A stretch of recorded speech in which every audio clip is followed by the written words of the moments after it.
Hello focus, recently अभी union public service commission, जिसको आप सभी लोग यूपीएससी के नाम से जानते ही होंगे, उन्होंने एक डिटेल्ड एडवर्टाइजमेंट पब्लिश करा है regarding recruitment for legal officer in directorate general of civil aviation, जो कि आपके मिनिस्ट्री ऑफ सिविल एविएशन के अंडर में आती है।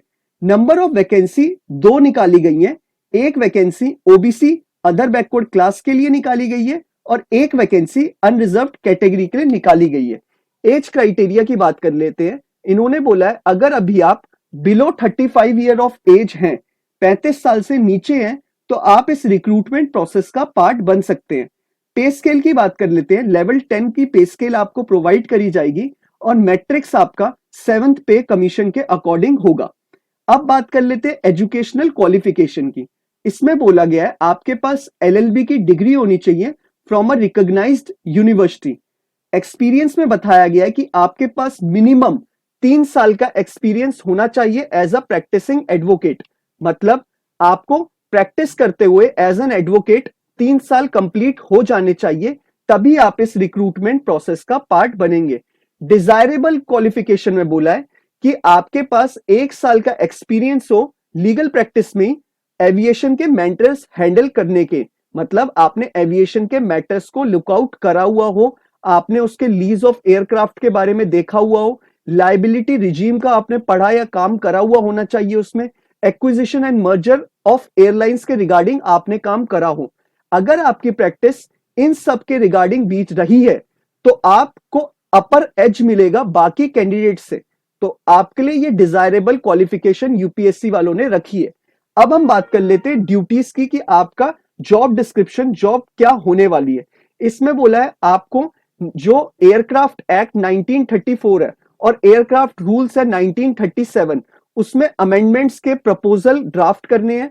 आपको एग्जामिनेशन ऑफ लीगल मैटर्स देखने हैं, प्रिपरेशन करनी है, वेटिंग ऑफ लीगल एफिडेविट्स बनाने हैं, filing of complaints in the court में आपको फाइल करने हैं कंप्लेंट्स। आपको एविएशन के रिगार्डिंग ही सारे मैटर्स देखने होंगे।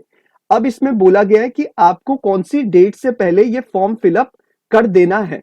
इसमें क्लियरली मेंशन करा गया है आपको 27 ऑफ जुलाई 2023 बिफोर 11:59 PM आपको ये फॉर्म फिलअप कर देना है। एक बार फिर से बता देता हूं, 27 जुलाई 2023 रात 12 बजे से पहले आपको ये फॉर्म फिलअप कर देना है, तभी आप इस रिक्रूटमेंट प्रोसेस का पार्ट बन पाएंगे। बहुत अच्छी अपॉर्चुनिटी है। 2 वैकेंसी निकाली गई है, सिर्फ 3 साल का एक्सपीरियंस मांगा गया है। तो मैं चाहूंगा आप लोग इस फॉर्म को जरूर फिलअप करें।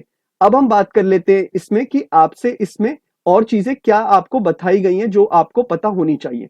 इसमें आपको बोला है कि आपका डायरेक्टली इंटरव्यू कंडक्ट कराया जाएगा।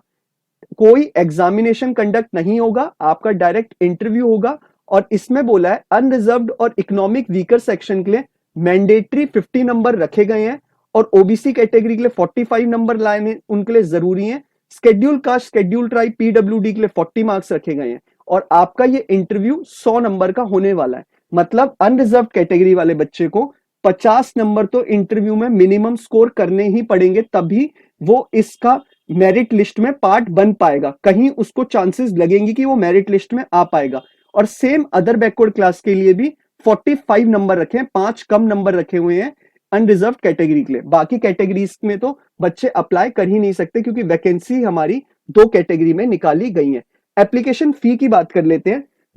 जो भी एससी एसटी कैटेगरी से बिलोंग करता है या पीडब्ल्यूडी कैटेगरी से बिलोंग करता है, उनको एग्जेम्प्ट करा गया है फीस से। और जो कैंडिडेट्स जैसे कि जनरल कैटेगरी से बिलोंग करता है और ओबीसी कैटेगरी से बिलोंग करता है या ईडब्ल्यूएस कैटेगरी से बिलोंग करता है, उनके लिए 25 रुपीज की एग्जामिनेशन फी रखी गई है। बाकी आपको अगर कोई भी इशू आता है इस फॉर्म को फिलअप करने में या इसके क्वेरी कोई आपकी अराइज होती है इस फॉर्म के रिगार्डिंग, तो आप नीचे आप कमेंट बॉक्स में कमेंट मुझे कर सकते हैं। मैं कोशिश करूंगा आपकी क्वेरी को टाइमली बेसिस पे रिजॉल्व कर दूं।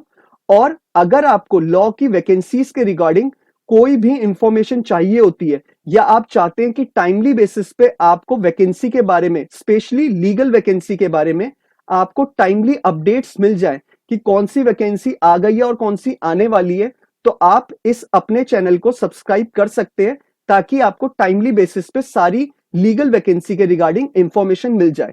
बाकी अगर आपको ये वीडियो पसंद आया हो तो आप प्लीज इसे like, share and subscribe for future updates के लिए कर सकते हैं। Thank you so much.